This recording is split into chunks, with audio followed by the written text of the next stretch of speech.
I was working the night shift at my local Walbaum's, back when it used to be open 24 hours a day. There would normally be less than 10 customers throughout my shift, but I wouldn't get to sit around and do nothing, though they wanted me to work on stock when I wasn't helping a customer. It was a bigger Walbaum's, so oftentimes there may have been one other person in the building, whether it be someone working on stock or someone cleaning. This night, I was the only one working. I was working stock in the cereal aisle when I heard something fall over on the other side of the shelf, in the next aisle over. I would always hear the door to the store sliding open. It was the loudest thing ever, so it kind of caught me off guard that there might have been a customer in the building. Of course, it wasn't weird yet, not until I looked to my left and saw a man standing by the edge of the aisle, shooting me a blank stare. "Do you need something, sir?" I asked him. "Oh no. Could you just point me to the eggs?" he said. He wasn't normal looking. His face looked weird. Not exactly ugly, just unusual. Like his upper lip kind of came out too far. Almost like a Simpsons character. I was a bit uncomfortable that I had to deal with ringing him up. I hurried to finish the cereal aisle, and when I was done, I began to bring the U-boat cart to the back room. I was stopped halfway when the same guy cut me off through the middle section of the aisle. I want to note this guy was probably in his mid-30s, and at the time I was only 22, though I looked much younger. The guy stopped me and started trying to make awkward small talk. He started by asking me my name, how old I was, if and where I went to school, and why I was doing the night shift.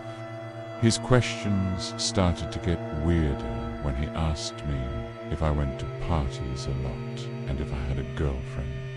I told him I didn't, and then he asked me if I've ever had a boyfriend while putting his hand on my shoulder. I immediately started walking away with the cart, but he followed me. I told him I wasn't into whatever he was thinking about.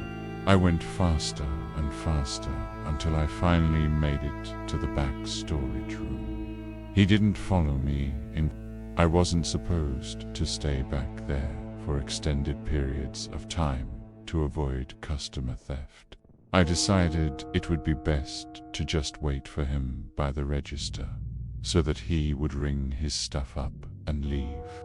But I waited there for at least 20 minutes. He never came. I decided he was gone, and whether he stole the eggs and something else, there wasn't anything I could do now. I had to go to the bathroom, so I took a quick jog to the back of the store and into the employee bathroom. Moments after sitting on the toilet, my heart dropped into my stomach. As I heard the bathroom door open, I choked the urge to say something. Something like, "You can't be in here," but I didn't want to give away my position. I lifted my legs so that I wouldn't be visible from under the store, and what happened next was simply horrifying. I sat there for the longest time, looking at the floor, not moving a muscle. When I finally looked up, I could see an eye peering through the crack of the store door. I screamed. I knew I was trapped. I knew I had one shot at making a move. I grabbed the box cutter in my pocket and began sliding it through the crack of the door, forcing him to move his eye away.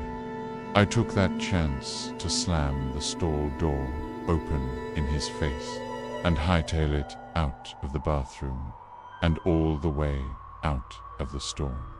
I called my boss at least 5 times before he finally picked up and explained everything. He told me to call the cops, and so I did. Of course, the man wasn't in the store anymore by the time the cops showed up. I only did the night shift twice after that, and luckily didn't see the man again. I used to work the night shift at a gas station on the side of some highway in the country, from the hours of 12 o'clock a.m. to 6 o'clock a.m.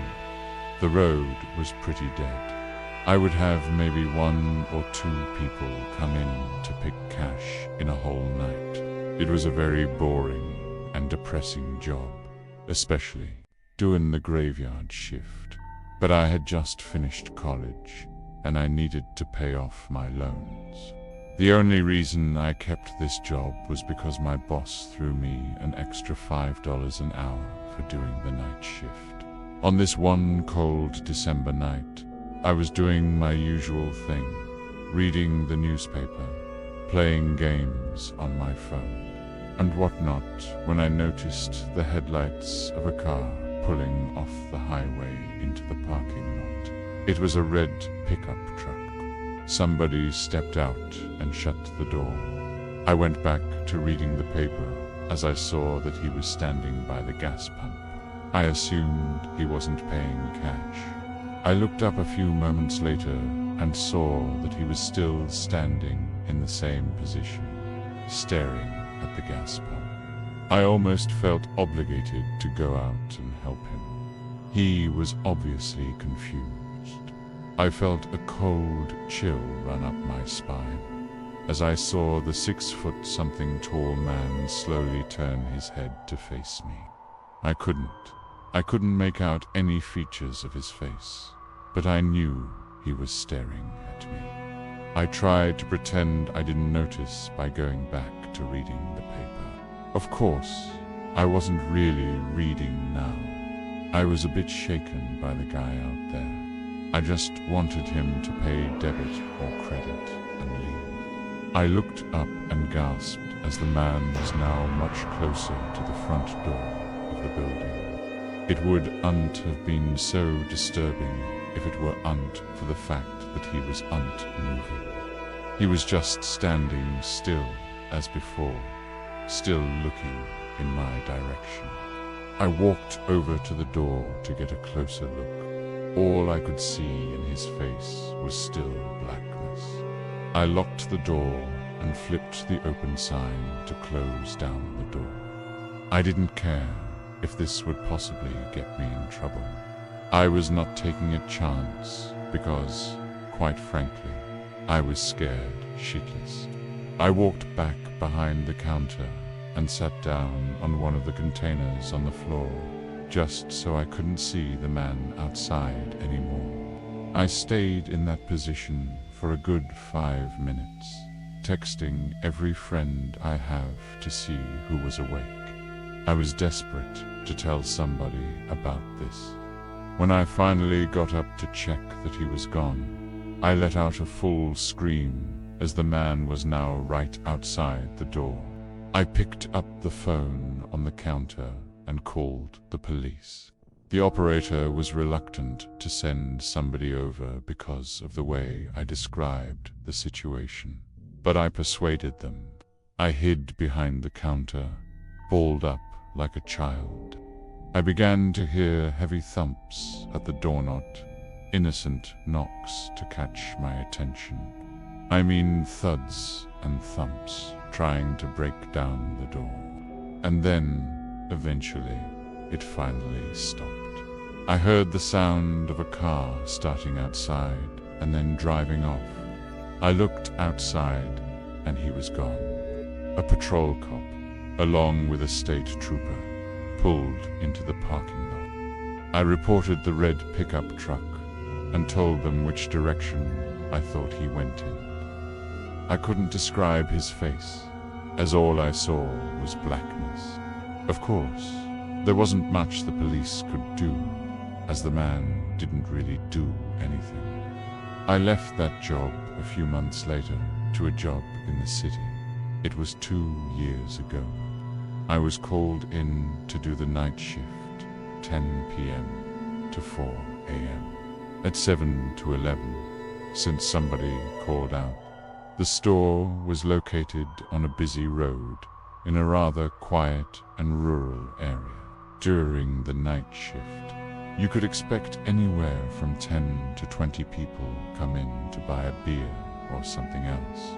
This one particular night, there was this one guy, mid-20s, that came in. He started making weird noises, like loud yelling noises. I assumed he had some kind of mental disability. In fact, my brother has a mental disability, so I immediately felt sympathy for the guy. He walked up to the counter without any items, with his head facing me, but his eyes were looking up at the ceiling. I felt uncomfortable. I honestly didn't know how to deal with it. I tried speaking with him, but he only responded in loud noises. I kept checking if he was with someone outside, but he was alone. There weren't any cars in the parking lot, so I assumed he walked.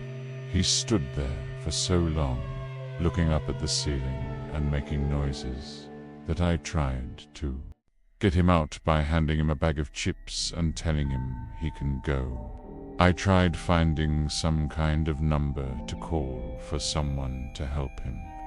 Then, out of nowhere, he finally turned round and walked out of the store. I felt so horrible for the man, but at the same time, I felt a bit creeped out. About an hour later, the phone on the counter rang. I picked up to hear the familiar yelling sounds of the man from earlier. It caught me off guard. I didn't know what to think other than this has to be some kind of prank. I hung up on them and was now becoming paranoid of my surroundings, constantly checking the outside through the windows. Come 4 o'clock.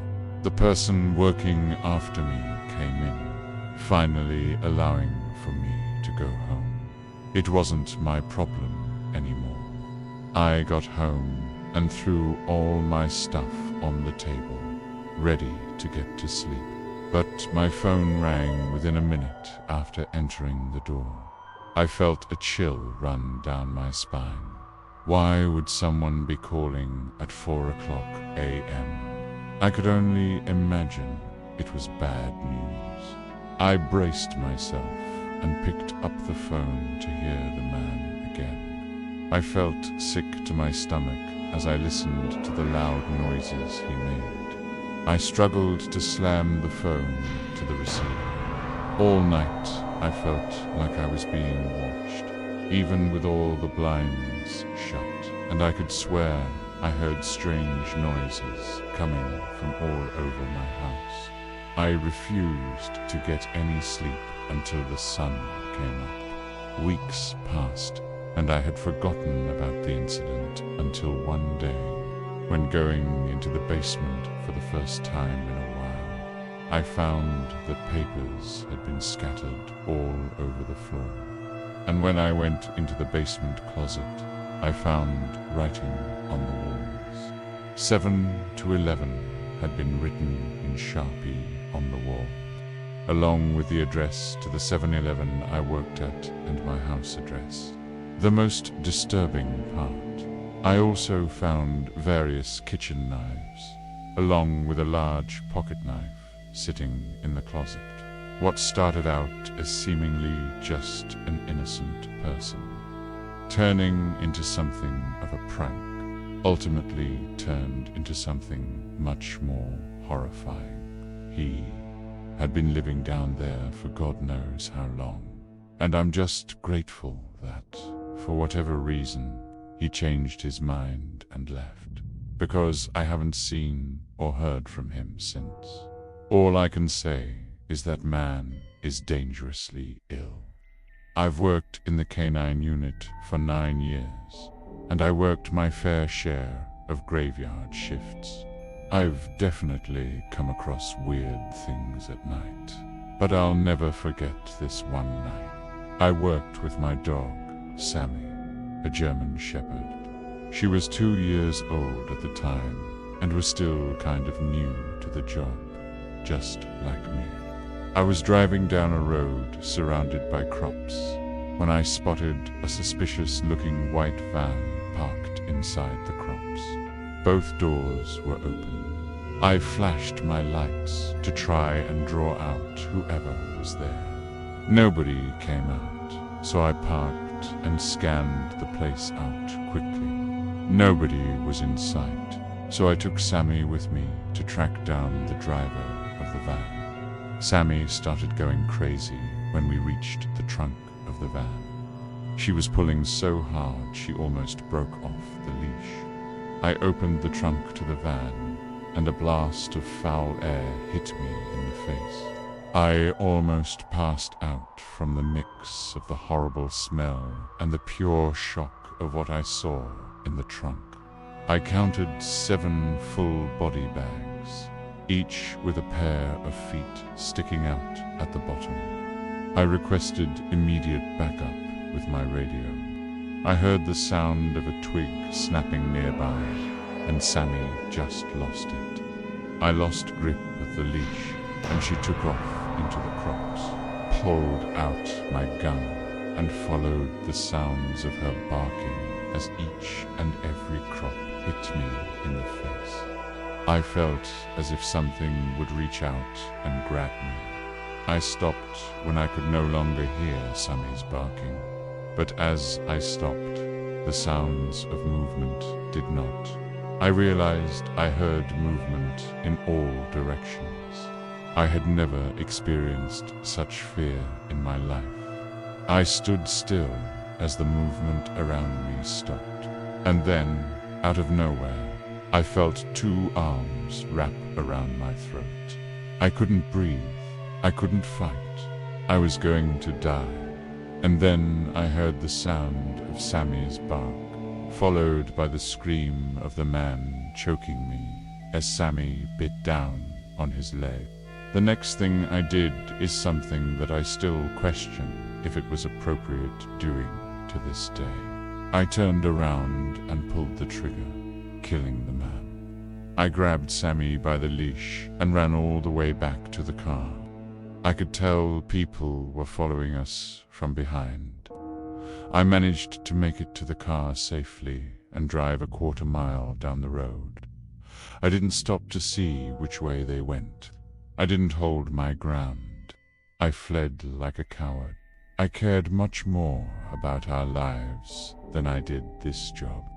And I'll still say that today. But it still pains me knowing how much of a coward I was.